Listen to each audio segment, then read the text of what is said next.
For centuries, Africa's story was written by others, enslavers, colonizers, outsiders who shaped a narrative to control minds and futures. Mainstream media has long painted Africa as broken, helpless, but that's not our truth. We are creators, dreamers, builders, our ancestors forged empires. Today we're shaping the future, our way. It's time to reclaim our narrative, tell our stories, celebrate our victories. Africans must control the pen that writes our future. Rise up, speak out, the world is listening. Africa's story is ours to tell. Let's write it together. On the same statement, there's no law that says that. I might not be a lawyer, but I'm a lawmaker.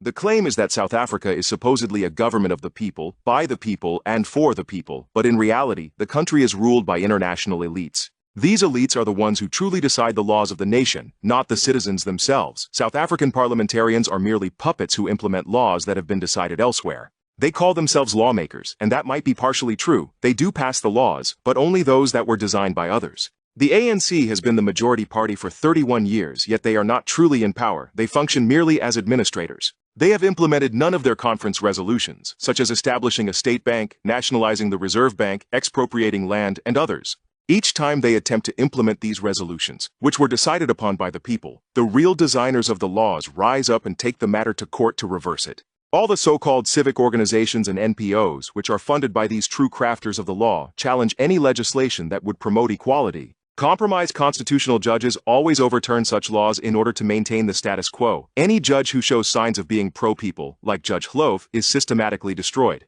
Remember, no person is without fault. If a judge has navigated the judicial system, it's almost impossible that they never took a bribe or helped a friend or family member evade justice.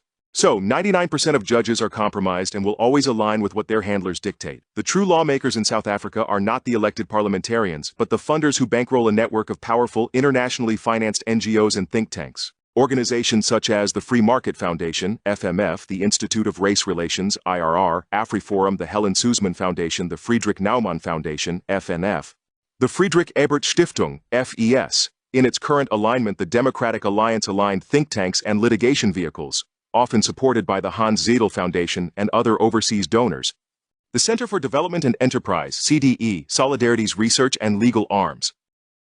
These bodies are generously funded from abroad, primarily by European and American foundations, certain billionaire philanthropists, and legacy apartheid-era capital trusts. Despite presenting themselves as independent civic voices, they consistently oppose any policy that would fundamentally redistribute wealth, land, or economic power.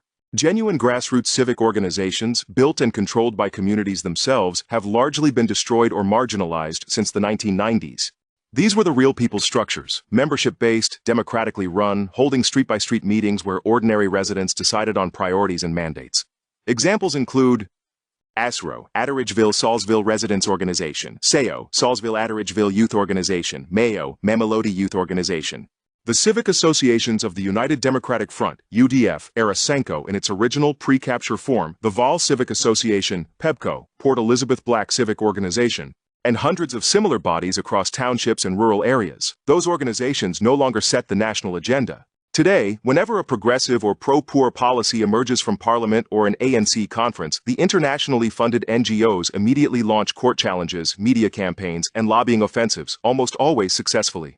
The funders, not the voters, ultimately determine which laws live or die. Thus our laws are designed somewhere by international elites, then whispered to parliamentarians, who pretend to be the original thinkers behind them, before they are passed through Parliament. Even if 90% of the people demand land expropriation or the reinstatement of capital punishment, it will never happen. Why? So if Julius Malema claims he is a lawmaker, is he truly one? That says that. I might not be a lawyer, but I'm a lawmaker.